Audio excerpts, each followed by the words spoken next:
siapa awal manusia akan memasuki surga? Berdasarkan hadis dari Imam Muslim dari Anas ibn Malik,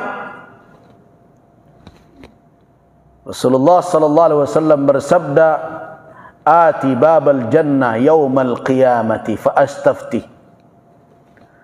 Aku datang ke pintu surga di hari kiamat, aku meminta dibukakan. Fayaqulul khazin, apa kata penjaga pintu surga itu? Man anta? Siapa engkau? Belum terbuka lagi, siapa? Nabi mengatakan Muhammad. Nabi sallallahu alaihi wasallam sampai pintu surga, beliau goyang tangkai pintu itu, hilaqal jannah. Kemudian khazin, pengawal pintu surga dari dalam sebelum terbuka bertanya, man anta? Siapa engkau? Fa'aqul, kata Nabi, aku menjawab Muhammad.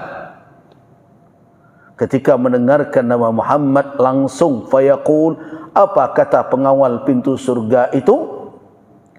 Bika umirt alla aftaha li ahadin qabli. Awal pertama makhluk yang akan memasuki surga kelak di hari kiamat adalah Muhammad Rasulullah sallallahu alaihi wasallam. Nah, tentu bagi siapa yang berharap untuk masuk ke surga, ikutilah jejak beliau. Siapa yang mengikuti jejak beliau di dunia akan mengikuti jejak beliau kelak di akhirat. Nah, sekarang mari kita lihat apa hakikat dari surga tersebut. Seperti apa karakteristik yang kita katakan bisa sama dari sisi suar, dari sisi rupa, tetapi berbeda dari sisi hakikat. Kata al-jannah, surga dalam bahasa Arab, di dalam Al-Quran dan Sunnah datang dalam kalimat al-jannah. Sedangkan nama-namanya bisa Firdaus, dan lain-lain. Kata jannah, jannah itu berasal dari kata 3 huruf, jim, nun. Dia ada 2 nunnya, jannah. Itu seakar dengan kata jin, iya.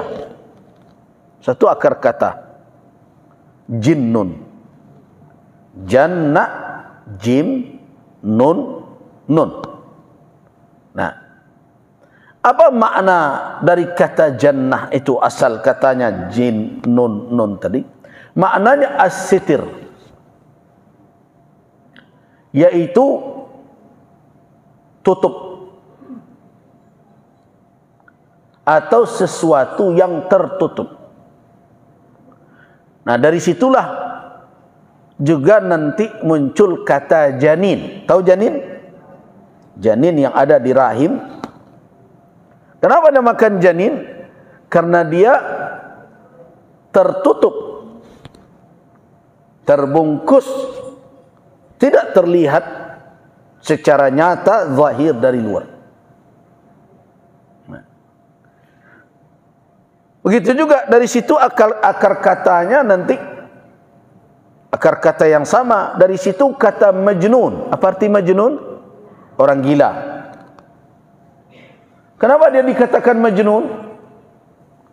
Karena memang tertutup pula, anan tertutup pengananya.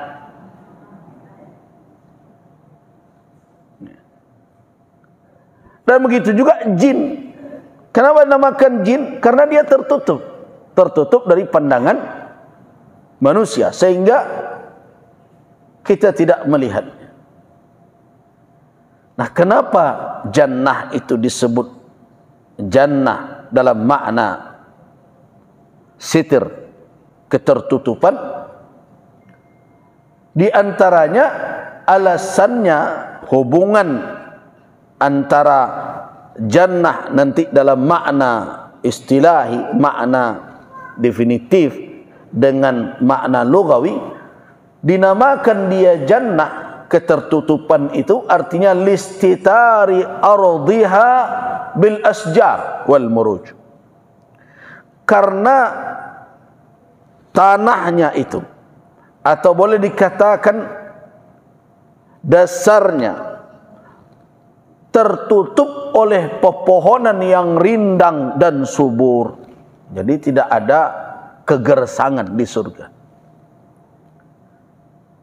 Nah, sedangkan di dalam istilah syariat atau dalam uruf syarak, ketika datang kata jannah di dalam Al-Quran, di dalam sunnah Nabi, apa yang dimaksud dengan jannah itu? Fahiyad darul lati a'addaha Allahu fil akhirati lis-salihin min ibadihi. Ya, definisi yang dikemukakan oleh ulama tentang surga apa? Yaitu kampung atau tempat yang disiapkan oleh Allah Azza wa Jal di akhirat untuk orang-orang yang saleh dari hambanya, min ibadi. Ya. Jadi adalah tempat yang disediakan oleh Allah di akhirat kelak. Ini kalimat di akhirat ini penting, karena sebagian orang ada yang berkeyakinan bahwa surga itu ada di sini, surga itu ada di situ. Ya, ada yang mengatakan kemungkinan jangan-jangan surga itu di planet Saturnus ini, gini. Nah. Ingat bahwa surga itu ad-darul lati a'addaha Allahu lis-salihin min ibadihi, di mana ditempatkan, disiapkan oleh Allah fil akhirah, di akhirat. Jadi bukan di alam dunia ini. Sedangkan Mars sekarang itu alam dunia, Merkurius sekarang itu alam dunia.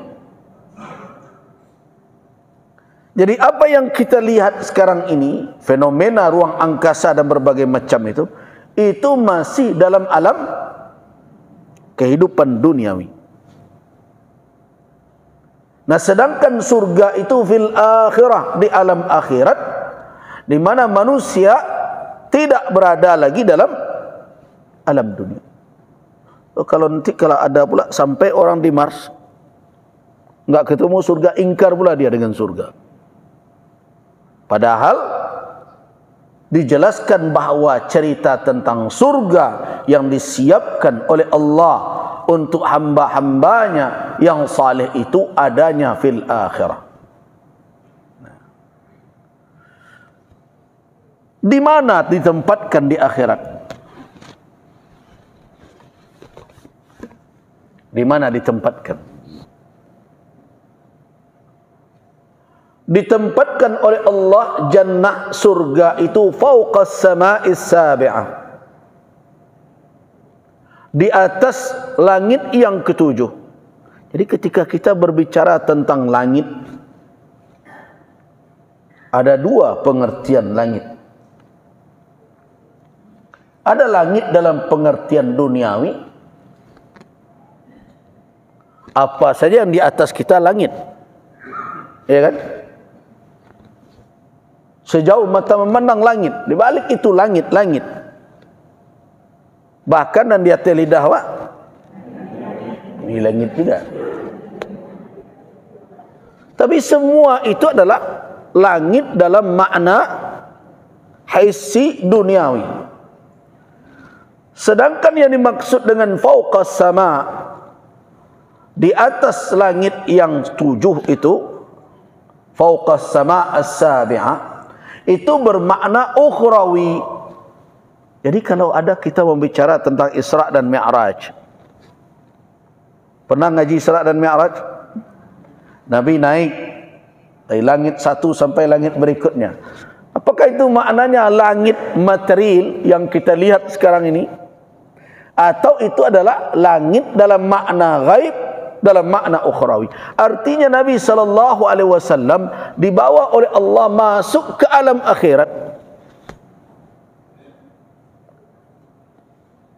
Nah, bagaimana Allah membawa? Itu yang kita tidak tahu, tidak ada ilmunya bagi manusia. Apakah Allah bisa membawa makhluknya tanpa kematian ke alam akhirat? Allah ala kulli syai'in qadir. Jadi ketika kita membahas Isra dan Mi'raj dengan ukuran-ukuran material, bagaimana caranya naik ya? Kan tidak ada pakai baju astronot. Kemudian tambah lagi dengan oksigen. Di sana itu kan hampa ruang udaranya. Bagaimana tubuh manusia bisa menahan tekanan berbagai macam ketika melewati atmosfer sampai di sana melayang? Bagaimana pakai pemberat? Itu sakit kepala nak keselesai kaji itu. Nah, kenapa? Karena secara material memang manusia tidak mampu untuk melakukan itu. Nah, begitulah cara berfikir Abu Jahal dahulu. Jadi jangan katakan itu pemikiran canggih itu. Ketika menganalisa bagaimana Nabi naik, kemudian berikutnya pakai apa, peralatan dan sebagainya. Itu kan analisa Abu Jahal dulu tuh. Walaupun Abu Jahal tidak berbicara pesawat antariksa, tapi cara berfikir begitu. Apa kata Abu Jahal di depan orang, bahkan di depan Abu Bakar As-Siddiq? Ya Abu Bakar atau Siddiq, percaya juga engkau cerita kawan kau yang kali ini. Belum ada orang berdusta sampai ke sini. Ini terlaluan sudah kawan-kawan ini. Apa katanya? Inna darabna kibadan naqati. Kami naik unta ke Elia. Jadi kalau ada pula orang mengatakan Masjidil Aqsa itu bukan di Palestin. Ambo rasa kurang lo ilmu dari Abu Jahal. Kan ada orang yang mencoba-coba sekarang. Oh, kenapa kita pusing-pusing betul mempertahankan Palestin? Masjidil Aqsa itu bukan yang itu. Kan ada pula yang mengatakan Masjid Nun jauh di sana, gitu. Abu Jahal saja faham yang dimaksud dengan Al-Masjidil Aqsa itu mana. Adalah orang kini yang memperdebatkan Masjidil Aqsa itu tidak dan situ. Masa iyo santiang lo Abu Jahal berorang. Abu Jahal mengatakan, Inna darabna, kami naik unta kepada naqati, ke situ, ke Ilya sana itu, ke Palestin, dahulu Syam namanya. Nah, syahran dhihaban wa syahran iyaba. Sebulan pai, sebulan balik. Sedangkan kawan engkau Muhammad itu Abu Bakar za'ama, nah bahasanya begitu, mendakwakan dirinya ke sana pulang balik malamnya pai pagi kau lah tibonya. Percaya je kau kah?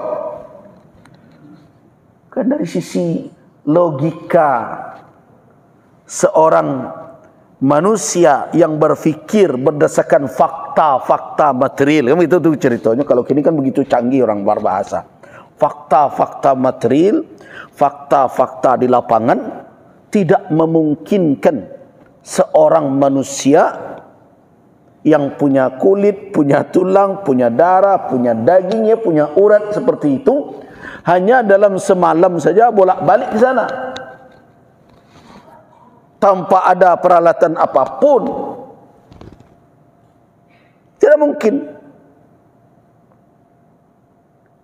Karena secara logika kan logis itu alasan Abu Jahal. Karena itu Abu Jahal tidak ada yang paling senang hatinya ketika mendengarkan cerita Isra dan Mi'raj. Senang benar hatinya. Ketika diberitahu oleh Rasul, senang hati dia. Gembira dia. Bukan gembira karena percaya, karena gembira nampak celah untuk menjatuhkan Muhammad. Kali kini kok bisa kacau itu. Nah, makanya dia minta, ya Muhammad, mau tak engkau ceritakan kepada orang banyak yang engkau ceritakan kepada saya? Senang dia. Tetapi hujah dia itu mental. Hujah dia itu berbalik kepadanya di hadapan Abu Bakar. Itu makanya Abu Bakar digelarkan As-Siddiq, itulah. Apa kata Abu Bakar As-Siddiq? Awaqala dhalik? Apakah memang Muhammad yang bercerita begitu? Di kalau awak dia gih tahu de orang kola biasa penduto. Ndak dilulu sesekali dah. Konfirmasi. Aw qala dzalik. Betulkah dia yang mengatakan itu? Abu Jahal dengan bersemangatnya. Naam. Sami'tu. Aku mendengarnya bi udhunayya dengan dua telinga saya ini wan nas, dan orang banyak mendengar lo. Nak mau saja tu. Walaupun sudah begitu meyakinkan Abu Jahal mengatakan itu, apa kata Abu Bakar? Lau qalahu. Jadi berdiplomasi kau harus beraja elok-elok. Jadi tidak terkesan Abu Bakar membangun alasannya di atas pernyataan Abu Jahal. Karena itu tetap kalimatnya lau qalahu. Kalau memang benar Muhammad yang mengatakan, adik awak kok kalau dan yang seperti itu tuh sering kita tidak peduli. Dibenarkan saja apa saja. Lihat Abu Bakar hati-hatinya. Awaqala dzalik, benarkah Muhammad yang mengatakan? Kata Abu Jahal, iya, saya mendengar langsung. Orang banyak mendengarkan. Apa kata Abu Bakar? Lau qalahu. Kalau memang ia yang mengatakan, la sadaqa. Benar dia. Nah, diulangkan lagi oleh Abu Jahal. Atau saddiqu. Masih engkau benarkan juga pernyataan Muhammad sudah sampai ke tingkat itu kebohongannya? Bagaimana Abu Bakar mematahkan pernyataan Abu Jahal? Laqad saddaqtu fima huwa ab'ad min dzalika. Sesungguhnya saya telah mempercayai Muhammad dalam perkara yang lebih besar, lebih jauh dari itu.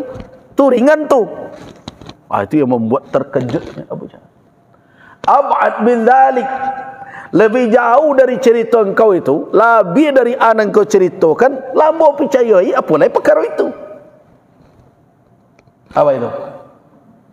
Laqad saddaqtuhu bi khabaris sama. Lailan wa nahar. Kalau urusan pai ke Palestin kini ke Ilya, ke Syam itu ringannya tu. Ambo percaya je Muhammad tu membawa kabar dari langit setiap pagi, petang, siang, malam. Mana lebih baik daripada nyopai ke situ tu? Saya sudah percaya dengan dia lebih dari situ. Berarti apa yang kau ceritakan itu perkara ringan. Itu yang membuat mental. Nah, cuma yang kita harus fahami terkait dengan perkara surga dan berbagai macam, bahawa semua itu adalah alam akhirat. Di mana Rasulullah sallallahu alaihi wasallam diberikan kemuliaan oleh Allah Subhanahu wa taala untuk naik. Dikatakan naik kenapa? Karena alam dunia itu kalau dibandingkan dengan alam akhirat, alam dunia rendah dibandingkan alam akhirat dari berbagai sisi. Yang paling jelas adalah sisi apa? Kedudukannya di sisi Allah. Mana yang lebih tinggi nilai alam akhirat dibandingkan alam dunia? Akhirat lebih tinggi. Mana yang lebih baik alam dunia dibandingkan alam akhirat? Walal akhiratu khairun laka minal. Di alam akhirat di situ dijelaskan jelas sekali orang-orang yang benar-benar hamba Allah dan mana yang durhaka. Di dunia kau bercampur dua. Nah, karena itu ketika berbicara alam akhirat, maka kecenderungan orang adalah menempatkan akhirat itu fauq, di atas alam dunia. Nah, jadi artinya ketika Nabi Mi'raj, Nabi masuk ke alam akhirat dengan izin Allah dan kaifiat yang Allah yang tahu, bukan dengan kudrat beliau sebagai insan. Itu makanya di dalam surah Al-Isra itu Allah Subhanahu wa taala menisbahkan fa'ilnya kepada dirinya. Subhanalladzi asra bi'abdihi.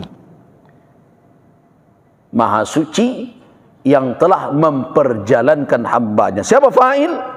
Siapa yang menjadi subjek, pelaku dari Isra itu sebenarnya adalah Allah. Dan Rasul sallallahu alaihi wasallam tak lebih adalah yang diperjalankan saja, karena kudrah perjalanan, kaifiat perjalanan, alat atau adawat, alat-alat perjalanan, semuanya diatur oleh siapa? Oleh Allah Rabbul Alamin. Nah, ketika kita menisbahkan suatu perbuatan kepada Allah, di dalam keyakinan tauhid kita, apakah ada batas kudrah Allah? Tidak ada. Nah, karena itu tidak bisa dibandingkan atau diukur perjalanan-perjalanan seperti itu dengan apa? Dengan ilmu insan. So, kenapa? Karena ilmu yang diberikan oleh Allah Subhanahu wa taala kepada manusia sangatlah sedikit. Sangat sedikit. Wa ma utitu minal ilmi illa qalila. Jadi betapapun manusia ini menurut dia sudah mengetahui banyak hal, tetapi kalau dibandingkan dengan ilmu Allah sangatlah sedikit. Nah, jadi keberadaan surga itu di akhirat, di mana tempatnya fauqas sama'is sabi'ah, di atas langit yang ketujuh, sedangkan atapnya adalah Arsyur Rahman, arsy Allah Subhanahu wa taala. Jadi cerita arsy, cerita langit 1, 2, 3 yang ada dalam Al-Quran. Ketika Mi'raj Nabi bertemu pada langit pertama Adam alaihissalam, bertemu pada langit kedua berikutnya Isa, terus berikutnya dan selanjutnya sampai nanti Ibrahim alaihissalam, semua itu di mana? Di alam akhirat, bukan alam dunia. Nah, berarti Nabi masuk alam akhirat tanpa mati. Iya. Dan apakah bisa kalau Allah yang melakukan, apa yang tidak bisa?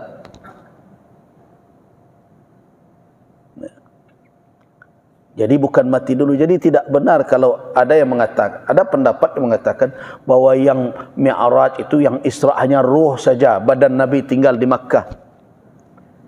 Kalau begitu sama dengan apa namanya? Seperti mimpi. Ruh saja yang berjalan, badannya tinggal di Makkah. Ada yang berpendapat seperti itu. Nah, itu kenapa? Karena cara berfikir mereka seperti Abu Jahal tadi. Badan tidak akan sanggup memikul beban perjalanan dengan kecepatan yang kesekian. Bagaimana tubuh bisa bertahan? Tetapi kalau kita tidak berfikir seperti Abu Jahal tadi, bahwa Allah Subhanahu wa taala memberikan kudrah kepada badan dan berbagai macam, sama dengan orang surga, di surga tadi disuruh masuk ke neraka. Kalau logikanya masuk neraka itu tak bakal orang dari surga tadi. Tapi bagi Allah kan sederhana. Dia haramkan neraka untuk menyentuh tubuh orang yang dari surga yang mau menjemput kawannya tadi. Selesai sudah. Bagi Allah Subhanahu wa taala ada yang sulit? Tidak, mudah sekali. Yasir, bagi Allah mudah. Tidak ada kemudahan melainkan yang dimudahkan oleh Allah Subhanahu wa taala. Kalau Allah katakan kun, nah, jadi itu yang, jadi ketika kita bicara di mana tempatnya, nah, yaitu di alam akhirat, di atas langit yang ketujuh. Terus langit ini bagaimana? Kan sudah kita katakan ketika kita berbicara hari kiamat bahwa Allah Subhanahu wa taala mengganti langit dengan langit berikut, bumi dengan bumi yang lain. Nah, dengan demikian tidaklah suatu hal yang mustahil adanya surga itu pada langit yang ketujuh, pada langit dalam makna alam akhirat itu. Jadi langit di alam akhirat. Apa yang menjadi dalil ulama mengatakan demikian? Dalam surat An-Najm ayat 13 sampai ayat 15. Walaqad ra'ahu nazlatan ukhra 'inda sidratil muntaha indaha jannatul ma'wa. Nah, laqad ra'ahu nazlatan ukhra. Sesungguhnya Rasulullah sallallahu alaihi wasallam telah melihatnya di tempat yang lain. Ini terjadi perbedaan pendapat dalam memahami ini. Ada yang mengatakan yang dilihatnya adalah Allah, tapi dalam hadis riwayat Imam Muslim, bukan Allah, itu Jibril. Jadi Rasulullah sallallahu alaihi wasallam tidak pernah melihat Jibril dalam rupa aslinya, melainkan 2 kali saja. Nah, 2 kali. Yang selebihnya Rasul bertemu dengan Jibril, Jibril tamassal, menyerupai manusia, menjelma menjadi manusia, bertemu dengan Rasul, tapi Rasul tahu itu Jibril. Nah, rupa Jibril itu mirip dengan sahabat Dihyah namanya. Ganteng, gagah. Nah, tapi ada 2 kali, yaitu ketika di malam Isra itu, sebelum beliau naik, kemudian ketika di atas langit lagi, di dekat Sidratul Muntaha, Rasulullah sallallahu alaihi wasallam melihat Jibril dengan rupa asli. Itu nazlatan ukhra. Karena itu ada perbedaan pendapat. Ada yang mengatakan itu Allah yang dilihat oleh Nabi. Menurut Ummul Mukminin Aisyah radhiyallahu anha, tidak. Karena Nabi sallallahu alaihi wasallam pernah ditanya, "Hal ra'aita rabbak?" Apakah engkau pernah melihat Tuhan engkau ya Rasulullah? Apakah engkau pernah melihat Tuhan engkau ya Rasulullah? Ketika Rasul ditanya tentang itu, apa kata Nabi Rasulullah sallallahu alaihi wasallam?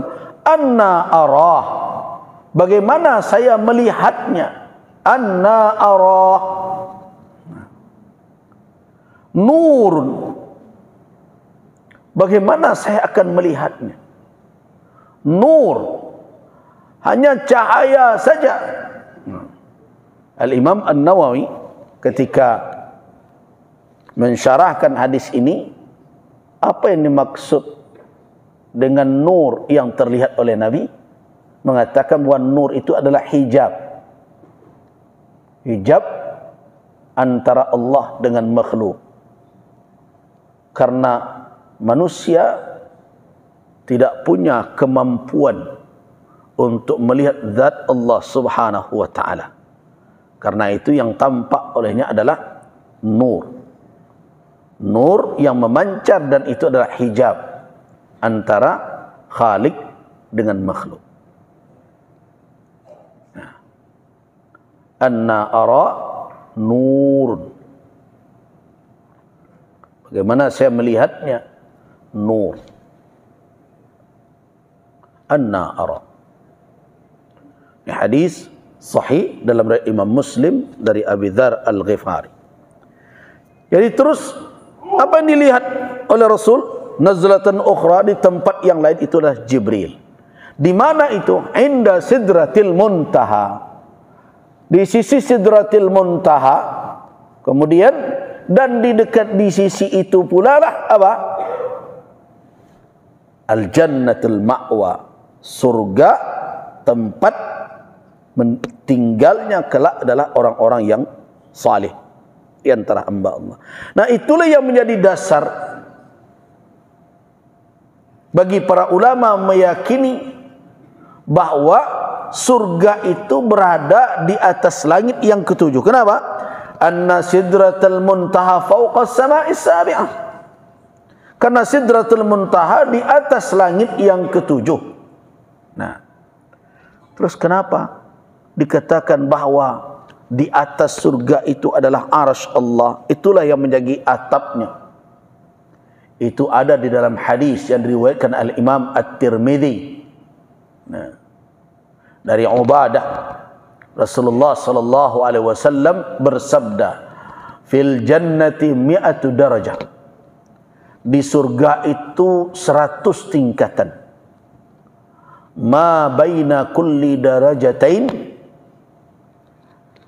jarak antara satu derajat, satu tingkat dengan tingkat yang lain, bainas samai kama bainas samai wal ard, sebagaimana jarak antara langit dengan bumi.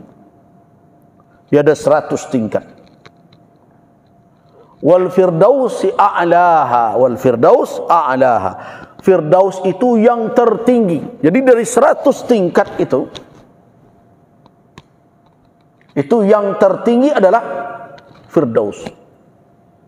Dan dari firdaus itulah memancar 4 sungai surga.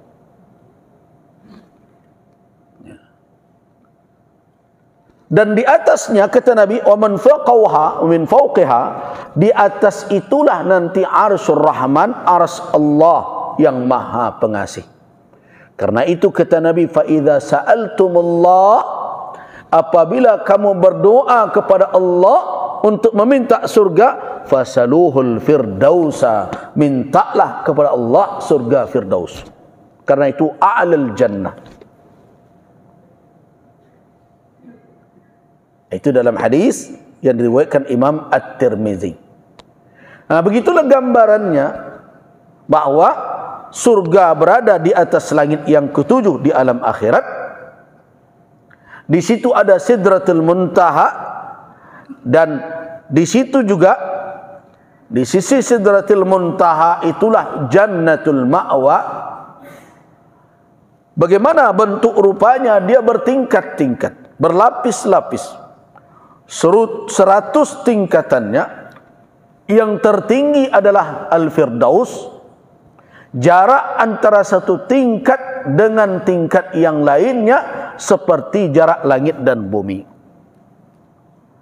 Jadi dari situ kan bisa kita fahami firman Allah Subhanahu wa taala bahwa luasnya surga itu bukan satu bumi, tetapi adalah bagaikan hamparan sekian langit. Perhatikan firman Allah dalam surah Ali Imran ayat 133 itu. Wasari'u ila maghfiratin min rabbikum wa jannatin arduhas samawat.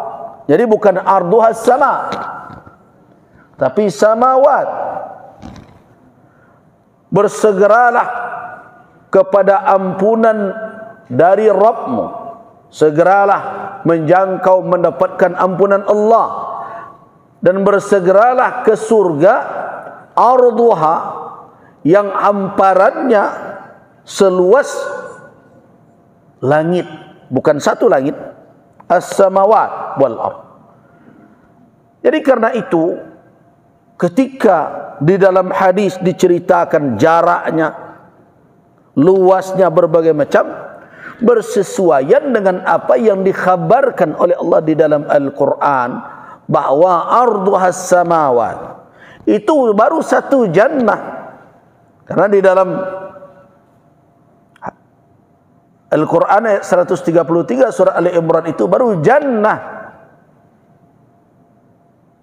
Padahal dia bukan hanya satu jannah, tapi banyak jannah. Surga berlapis-lapis yang akhirnya disebut al-jinan. Itu surga yang berlapis-lapis. A'laha al-firdaus. Kan ada adin, ada berbagai macam. Nah kemudian bagaimana pintunya? Pintu surga ada 8. Lil jannati thamaniyatu abwab. Berdasarkan kepada hadis Sahal yang diriwayatkan oleh Al-Imam Al-Bukhari dan Al-Imam Muslim, Rasulullah sallallahu alaihi wasallam bersabda, fil jannati thamaniyatu abwab. Di surga itu ada 8 pintu. Fiha bab yusamma Rayyan. Di antara pintu yang 8 itu ada Ar-Rayyan, la yadkhuluhu illa as-shaimun, dan tidak dimasuki melainkan hanya oleh orang-orang yang berpuasa.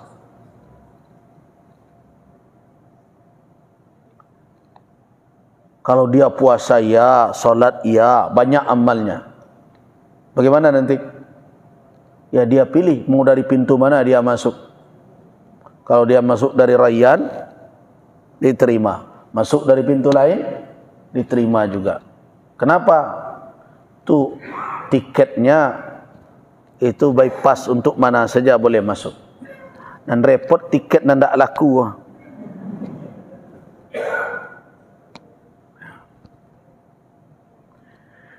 Dan apa kuncinya? Kuncinya adalah kalimat tauhid. Nah, itu makanya kita berharap betul akhir kalam, akhir ucapan ketika meninggalkan dunia ini apa? Nah,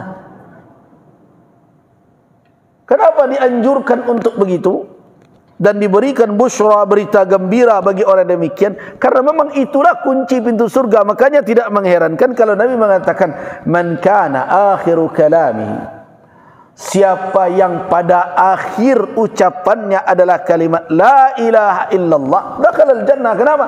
Karena kunci pintu surga itu adalah kalimat tersebut. Nah, kemudian ingat, ada hadis lain, mamata, siapa yang mati beriman dengan la yusyrik billahi syai'a, tidak mempersekutukan Allah dengan apapun, dakhalal jannah. Apa artinya? Berarti kunci pintu surga itu adalah kalimat yang dilahirkan oleh lidah manusia yang muncul dari ketauhidan. Itu makanya, jadi kalau ada orang tak sempatnya baca la ilaha illallah tapi dia mati dalam keadaan bertauhid, selamat.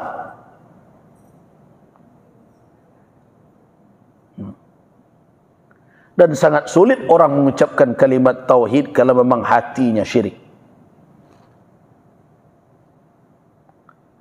Nah, jadi di dalam hadis yang diriwayatkan oleh Imam Ahmad ibn Hanbal dari Muadz ibn Jabal radhiyallahu anhu, apa kata Rasul sallallahu alaihi wasallam? Miftahul jannah syahadatun alla ilaha illallah. Kunci surga itu adalah syahadat la ilaha illallah. Tapi makna dari kalimat man kana akhiru kalamihi, siapa yang akhir kalamnya la ilaha illallah, dakhalal jannah. Apa maknanya? Adalah orang yang yantiqu bilisanihi sidqa imanihi, orang yang berucap dengan lidahnya kebenaran iman yang ada di dalam kalbunya. Begitu. Nah, tentu tidak sederhana untuk menutup hayat dengan kalimat seperti itu. Kalau di dalam kehidupan kalimat itu tidak ditancapkan di dalam kalbu. Itu makanya Nabi SAW menyuruh kita untuk memperbarui taruh keimanan kita dengan kalimat tersebut. Jadi kalau usang-usang perbaruilah, lapuk-lapuk kajangilah. Itu yang dikatakan oleh Nabi, jaddidu imanakum, perbaharuilah iman kamu. Oh, ternyata iman itu bisa menjadi usang. Iya, karena dunia lusuh lo serupa baju, lah sekian kali dipakai, lusuh, hilang rononya. Tapi kadang cara awak berbeda. Kalau baju ndak elok seketik saja, indak ngejreng warnanya lain, itulah ke pasar. Baju na itu taruh saya ndak rancak dibawa mengaji tu. Kadang mengaji. Padahal ndak ada syarat ngaji siko ke baju baru tu doh. Dah ada syarat keju seragam tu. Tapi usang seketek. Tapi imannya usang lah sekian lama, santai saja dia. Nah, padahal Nabi telah mengingatkan jaddidu imanakum. Di dalam kalimat itu berarti ada makna yang terkandung. Apa itu? Ternyata iman qabil. Iman itu ternyata bisa menerima kondisi perubahan. Berubah. Itu makanya ulama kaum muslimin ilmu al-aqidah mengatakan iman itu kadang naik, ketika turun tu usangnya namanya tu. Nah, ketika itu perbarui dengan apa? Dengan la ilaha illallah. Dan itulah kunci surga. Artinya apa? Kunci surga adalah kalimat tauhid, yang itu adalah ungkapan dari sidq, kebenaran iman yang ada di dalam kalbu. Nah, bagaimana struktur bangunannya? Di dalam hadis yang diriwayatkan dari Imam At-Tirmidzi dari Abi Hurairah radhiyallahu anhu. Abu Hurairah pernah bertanya kepada Rasul, "Ya Rasulullah, mimma khuliqal khalq?" Dari apa makhluk diciptakan? Qala minal ma'. Kata Nabi, dari air. So Allah ciptakan segala sesuatu dari air. Di sebelum tercipta unsur yang lain, Allah ciptakan dahulu ma. Nah, kemudian berikutnya wal jannah, surga itu ma bina'uha. Apa unsur-unsur bangunannya itu ya Rasulullah? Jadi Abu Hurairah ini sadung ke ditanyanya. Tapi beruntung awak kini. Nah, qala labinah min fiddah wa labinah min dhahab wa malatuha al-miskul azfar wa hasba'uha al-lu'lu' wal yaqut wa turabuha az-za'faran. Ya. Bangunan, unsur bangunan surga itu, bebatuannya kalau kita umpamakan di dunia, terdiri dari emas dan perak. Jadi batu batanya, susunan batu bata bangunan-bangunan itu emas dan perak. Wa malatuha, dan untuk merekat bangunan-bangunannya itu seperti semen yang bagi kita adalah al-misik, minyak misik, al-azfar. Kemudian hasba'uha, bebatuannya yang diinjak dan bermacam kadang berdebu, itu adalah al-lu'lu' wal yaqut, mutiara dan permata. Wa turabuha za'faran, dan tanahnya dari za'faran. Itu gambaran yang diberikan oleh Rasul sallallahu alaihi wasallam di dalam riwayat Imam At-Tirmidzi. Dan di dalam Al-Qur'anul Karim, lihat surah Az-Zumar ayat 20. Lakinnal ladzina taqaw rabbahum lahum ghurafun min fawqiha ghuraf mabniyatun tajri min tahtiha al-anhar. Akan tetapi bagi orang-orang yang bertakwa, apa yang mereka dapat? Bagi orang-orang yang bertakwa, nah, dalam surah Az-Zumar itu, lahum ghuraf, mereka mendapatkan tempat-tempat yang tinggi, min fawqiha ghuraf, dan di atas bangunannya ada tempat lagi, jadi bertingkat-tingkat juga. Mabniyatun, nah, mabniyah, jadi yang dibangun berlapis-lapis, ghuraf demi ghuraf, bangunan demi bangunan. Itu pertanda bahwa bangunan di surga itu memang dibuat oleh Allah Subhanahu wa taala, diciptakan oleh Allah Subhanahu wa taala dengan unsur-unsur seperti yang dikatakan oleh Nabi sallallahu alaihi wasallam. Min dhahab labinah, min fiddah labinah, min dhahabin. Kemudian tajri min tahtihal anhar, mengalir di bawahnya itu sungai-sungai. Wa'adallahi, itulah janji Allah. La yukhlifullahul mi'ad, Allah tidak mengingkari janjinya sama sekali. Itu bangunannya. Dan di dalam hadis yang diriwayatkan Imam Bukhari dan Imam Muslim, diceritakan oleh Nabi bagaimana rupa kamar-kamar bangunan yang dibangun untuk orang-orang yang bertakwa tadi. Anna ahlal jannah liyatara'awna ahlal ghurafi min fawqihim kama tatara'awna al-kawkab ad-durri al-ghabir fil ufuq min al-masriq ila al-maghrib. Kamar-kamarnya itu bisa melihat, jadi dia bisa melihat bintang seperti orang melihat bintang dari timur sampai ke barat. Artinya dia bisa tembus pandang keluar, tapi dari luar orang tidak bisa melihat orang itu. Dan Al-Quranul Karim menyebutkan bahawa di jannah itu, di surga itu ada fakihah, ada buah-buahan, ada rummanan, ada delima, sebagaimana yang diriwayatkan oleh Al-Imam Al-Bukhari, Imam Muslim dari Abi Sa'id Al-Khudri, Nabi SAW bersabda, inna fil jannah syajarah yasirur rakibul jawad al-mutmin as-sari' minhu mi'ata am la yaqta'uha. Coba bayangkan, di surga itu ada pepohonan, kalau orang menunggang kuda 100 tahun belum sampai lagi ke ujungnya. Begitu besar.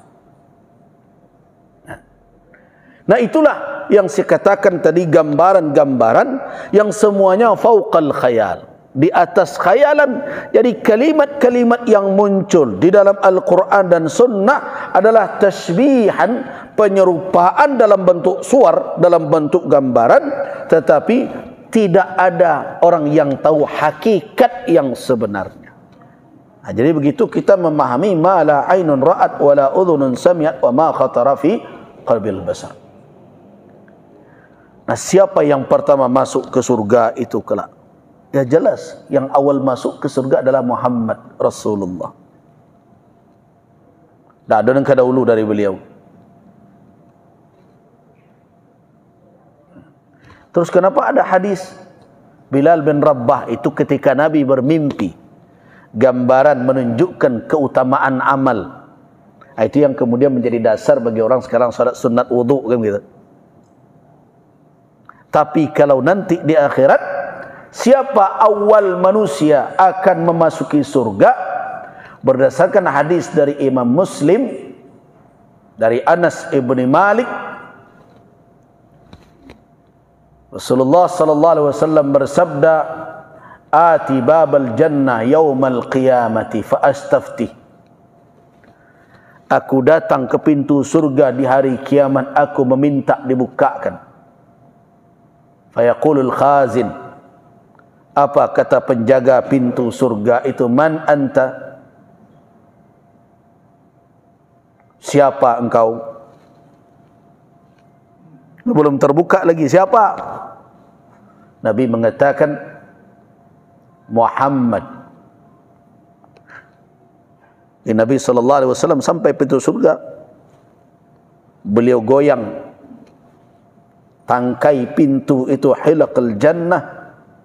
Kemudian khazin, pengawal pintu surga dari dalam sebelum terbuka bertanya, man anta, siapa engkau? Fa'aqul, kata Nabi, aku menjawab Muhammad. Ketika mendengarkan nama Muhammad, langsung fayaqul, apa kata pengawal pintu surga itu? Bika umirt alla aftaha li ahadin qablik, li ahadin qablik. Aku diperintahkan, bika, menyambut engkau, dan aku juga diperintahkan untuk tidak membukakan pintu surga untuk siapapun sebelum engkau. Ini yang menjadi dalil.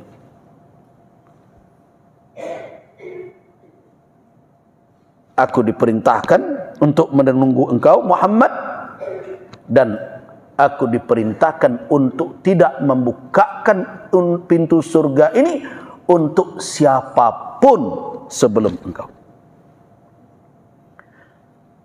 Dan karena itu,